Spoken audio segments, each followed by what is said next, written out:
Hello friends, स्वागत है आपके अपने यूट्यूब चैनल गायत्री ऑफिशियल में। आपका सीपीओ सब इंस्पेक्टर, उसके बाद में SSC constable GD joining letter candidates को मिल गए हैं। ऑफर ऑफ अपॉइंटमेंट दे दिया गया। उसके बाद कुछ कैंडिडेट्स के पास में ये मेल आ रहे हैं कि आपके खिलाफ कोई एफआईआर है। तो वो मेल कैसा है उसके बारे में यहाँ डिस्कस करेंगे। देखिए, एफआईआर है आपके खिलाफ तो आपके संबंधित थाने में होगी। यदि कहीं बाहर के थाने में, किसी दूसरे थाने में एफआईआर दर्ज होती है तो उसमें आपका मूल एड्रेस जो होता है, परमानेंट एड्रेस जो होता है आपका, उस संबंधित थाने में वो उस एफआईआर का रिकॉर्ड आ जाता है। यहाँ पर जो है, जो बताया जा रहा है, अब ये कितना इसमें सत्यता है कितनी नहीं है उसके बारे में भी आपको बताएंगे। यदि आपके पास ऐसा कोई मेल आ रहा है, आपके खिलाफ कोई एफआईआर नहीं है, यदि और आपके खिलाफ एफआईआर है और आपको पता नहीं चला, ऐसा पॉसिबल नहीं है कि एफआईआर है आपके खिलाफ और आपको पता ही नहीं चला। अब ये देखिए, कैंडिडेट का पूरा ऊपर आप देख सकते हैं, कार्यालय उप महानिरीक्षक ग्रुप केंद्र 2, केंद्रीय रिजर्व पुलिस बल, अजमेर, राजस्थान। दिनांक 6 सितंबर 2023 को ये लेटर जारी हुआ है। संख्या R2/2023 था। स्थापना 6। भाषा के हिसाब से ठीक लग रहा है। सेवा में ये कैंडिडेट का पूरा डिटेल दिया है। पर्सनल डिटेल देखिए हम सार्वजनिक नहीं कर पाएंगे। कैंडिडेट की पहचान जो है वो बिल्कुल, आप लोग हमारे पास कोई भी आप अपना लेटर्स, आप अपनी जानकारी शेयर करते हैं, आपकी जानकारी बिल्कुल गोपनीय रखी जाएगी। सिर्फ और सिर्फ इसलिए कि किसी दूसरे कैंडिडेट के पास भी यदि ऐसा है, एसएससी जीडी वाले के पास भी ऐसा आया है, तो अब उनको आगे क्या करना चाहिए। उप निरीक्षक जीडी भर्ती 2022, उप निरीक्षक जीडी भर्ती के पद पर भर्ती हेतु नियुक्ति प्रस्ताव के संबंध में है। ये भी ठीक लग रहा है। कृपया इस कार्यालय के पत्र संख्या R2/2023 तथा 6 दिनांक 28/8/2023 का अवलोकन करें। अब पहले तो ये देख लीजिए कि आपका जो ऑफर ऑफ अपॉइंटमेंट है उसका नंबर यही है। इस कार्यालय के उपरोक्त संदर्भित पत्र के तहत आपको उपनिरीक्षक जीडी के पद पर ड्यूटी ज्वाइन करने हेतु नियुक्ति प्रस्ताव इस निर्देश के साथ जारी किया गया था कि आप दिनांक 27 सितंबर 2023 तक या उससे पहले ग्रुप केंद्र 1, केंद्रीय रिजर्व पुलिस बल, golf coast road, Ajmer, Rajasthan. अब ये 30/50/07 में रिपोर्ट करें।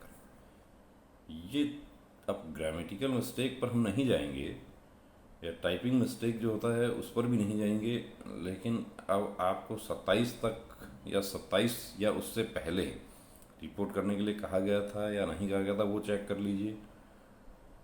उसके बाद इस संबंध में आपको अवगत कराया जाता है कि एनसीआरसी, अब एनसीआरसी तो नहीं होता है, एनसीआरबी जरूर होता है, नेशनल क्राइम रिकॉर्ड्स ब्यूरो। जो हमारे विधेल्ड कैंडिडेट्स होते हैं उनके भी थंब मैच होते हैं नेशनल क्राइम रिकॉर्ड्स ब्यूरो से। कहीं भी किसी भी थाने में कोई आपराधिक रिकॉर्ड किसी कैंडिडेट का होता है तो वो सब एनसीआरबी को ट्रांसफ़र हो जाता है। थंब आपका लिया जाता है कि आप का कोई और तो कहीं किसी थाने में रिकॉर्ड दर्ज नहीं है, वो सब एनसीआरबी के पास आता है। नेशनल क्राइम रिकॉर्ड्स ब्यूरो की वेबसाइट पोर्टल पर ऑनलाइन माध्यम से आपके आपराधिक रिकॉर्ड की जांच की गई। ऐसा कैसे हो सकता है कि आपराधिक रिकॉर्ड की जांच ऑनलाइन माध्यम से हो जाए, जिसमें अब यहाँ पर एक चीज़ थोड़ी सी डाउटफुल लग रही है कि ये परफॉर्मा जो है वो सेट था और उस परफॉर्मे में जिसमें आपके विरुद्ध, अब यहाँ पर इसको डार्क किया गया, 03 एफआईआर दर्ज होना दर्शाया गया है। अब एफआईआर तो थाने में दर्ज होती है, एफआईआर संख्या सब कुछ उसका डिटेल होता है। पुलिस कंप्लेंट दर्ज होती है वो अलग बात होती है, एफआईआर दर्ज होती है वो अलग है। पुलिस कंप्लेंट दर्ज होती है, डायरी एंट्री होती है और उसके बाद वो एफआईआर में कन्वर्ट कर दी जाती है। अतः आपके विरुद्ध दर्शाई गई एफआईआर की वास्तविक स्थिति का पता लगाने हेतु संबंधित जिलाधिकारी पुलिस अधीक्षक से अनुरोध किया जा रहा है। अब संबंधित जिलाधिकारी पुलिस अधीक्षक से अनुरोध किया जा रहा है, अतः उक्त कार्यालयों से वास्तविक सत्यापन रिपोर्ट प्राप्त होने तक आपको इस कार्यालय के पत्र संख्या R2/6 दिनांक 28/8/2023 के तहत जारी किए गए नियुक्ति प्रस्ताव को अग्रिम आदेश तक के लिए स्थगित किया जाता है। सत्यापन रिपोर्ट प्राप्त होने के उपरांत आपको अग्रिम कार्यवाही हेतु सूचित किया जाएगा। अब ये सिग्नेचर जो है उसको देखकर तो देखिए नहीं लगता कि कोई ऑफिसर जो है वो इस तरीके से रनिंग सिग्नेचर करे। सिग्नेचर हो सकता है कोई कैसा भी कर सकता है, लेकिन एक फोर्स के, पुलिस के या प्रशासन के जो भी अधिकारी हैं उनको बहुत सारे लेटर्स उनको सिग्नेचर करने होते हैं पूरे दिन में। और ये जो सिग्नेचर है इसको देखने से ऐसा लग रहा है कि बहुत धीरे धीरे इसको घुमा के सेट किया गया है। कृत्य उप महानिरीक्षक ग्रुप केंद्र 2 केंद्रीय रिजर्व पुलिस बल संख्या, अब प्रतिलिपि प्रति भी इसकी दी गई है। उप महानिरीक्षक ग्रुप केंद्र 1 केंद्रीय रिजर्व पुलिस बल अजमेर को इस कार्यालय के पत्र संख्या R2/6 दिनांक 28/8/2023 के संदर्भ में सूचनार्थ एवं इस आशय के साथ प्रेषित है। ये आशय कि कृपया उपरोक्त अभ्यर्थी की एनसीआरसी की वेबसाइट पोर्टल पर ऑनलाइन माध्यम से प्राप्त आपराधिक रिकॉर्ड की सत्यता की जांच संबंधित जिलाधिकारी पुलिस अधीक्षक से अपने स्तर पर करें एवं इसकी सूचना इस कार्यालय को भी प्रेषित करें। अब ऐसी स्थिति में क्या है कि कैंडिडेट ये कह रहा है कि मेरे खिलाफ कभी कोई एफआईआर दर्ज नहीं हुआ, मेरा थाने से कैरेक्टर सर्टिफिकेट भी बन गया है, आपके एसपी ऑफिस से यदि आपका रिकॉर्ड क्लियर है तो ऐसा कैसे संभव हो सकता है कि आपके खिलाफ कहीं देश भर में कोई एफआईआर दर्ज है और अब तक आपको पता ही नहीं चला। एफआईआर दर्ज होती है तो पुलिस थाने में आपको बुला लिया जाता है कि आपके खिलाफ ये शिकायत दर्ज हुई है।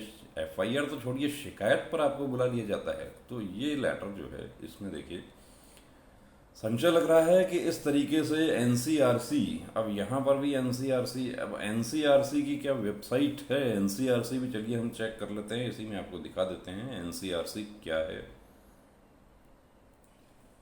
ये गूगल में हम देखते हैं एनसीआरसी, एनसीआरसी एनसीआरसी तो national crime records bureau, national highway 8 Mahipalpur new Delhi, लेकिन ncrc.gov.in, ये एनसीआरबी जो है उसको एनसीआरसी कर दिया गया। ये भी यहाँ पर भी बिल्कुल ठीक है, नज़र आ रहा है। National crime records check, national crime records check, क्या ये साइट जो है वो ओरिजिनल है? Request for verification, sign in and submit request for verification of persons of interest, download verification report, how to submit a request for verification,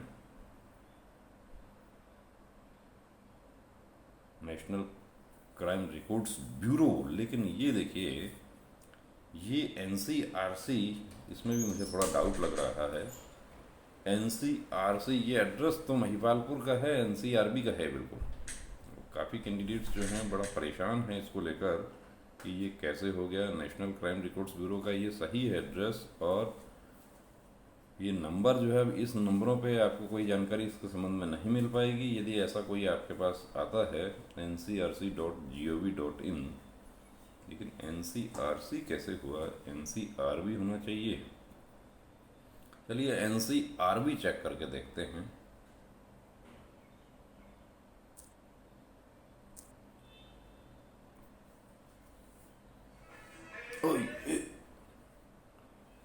ये देखिए ये site सही लग रहा है कि national crime records bureau NCRB. अब एनसीआरबी में भी क्या कोई एनसीआरसी है? देखिए ये बिल्कुल लोगो सही लगाया है, सिटीजन चार्टर, हमसे संपर्क करें, ये माननीय प्रधानमंत्री जी आप देख रहे हैं। तो ये तो राष्ट्रीय अपराध रिकॉर्ड ब्यूरो की स्थापना 1986 में अपराध और अपराधियों की सूचना के संग्रह के रूप में टंडन समिति की राष्ट्रीय पुलिस कमीशन 1977 से 1981 तथा गृह मंत्रालय की टास्क फोर्स 1985 को दी गई सिफारिशों के आधार पर की गई थी, जिससे कि खोजकर्ता को अपराध एवं अपराधियों से जोड़ने में सहायता मिल सके। तदनुसार वर्ष 2009 में राष्ट्रीय अपराध रिकॉर्ड ब्यूरो को अपराध एवं अपराधी ट्रैकिंग नेटवर्क एंड सिस्टम परियोजना की देखरेख, समन्वय तथा अमल में लाने ये जो महानिदेशक महोदय हैं उनका ड्रेस है। तो देखिए अब यहाँ पर हम वापस लौटते हैं, हम जो पिक आपको दिखाया था उस पर चलते हैं हम वापस। ये देखिए आप अब कैंडिडेट के खिलाफ एफआईआर दर्ज नहीं है, और यदि है तो उसको जानकारी नहीं हुआ, ये कैसे हो सकता है। इवन एक ऑनलाइन चालान होता है हमारा, वो भी हमारे घर पर पहुंच जाता है।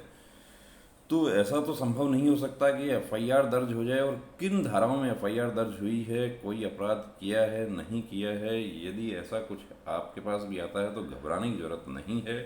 इसकी सत्यता की जांच ये कार्यालय जिसने जारी किया है यहीं से हो सकती है। अब आप इसके नज़दीक हैं तो आप तुरंत वहाँ पहुँच जाइए। अब आप कॉल करेंगे, कॉल पर देखिए क्या होता है कि ऑपरेटर जो है वो कॉल अटेंड करते हैं, वो संबंधित शाखा में कॉल ट्रांसफ़र करते हैं। बहुत सारे कॉल आते हैं। अब इन कैंडिडेट को हम यही कहना चाहेंगे कि इसके बारे में आप ये ऑफिस में जाकर आप इसके बारे में इसकी सत्यता की जांच करें, कहीं कोई फ्रॉड ना हो, कहीं ऐसा नहीं हो कि आपके पास कोई गलत मेल आ जाए, गलत मैसेज आ जाए। आपका रिकॉर्ड जो है वो आपने पहले भी देखा, 2018 की भर्ती एसएससी की थी, उसमें भी देखा कि मेडिकल डिपार्टमेंट से कॉल कर रहे हैं, आपका मेडिकल है और कैंडिडेट से एक्सटॉर्शन किया गया। तो ऐसा कुछ आपके साथ नहीं हो जाए, सावधान रहें, सतर्क रहें।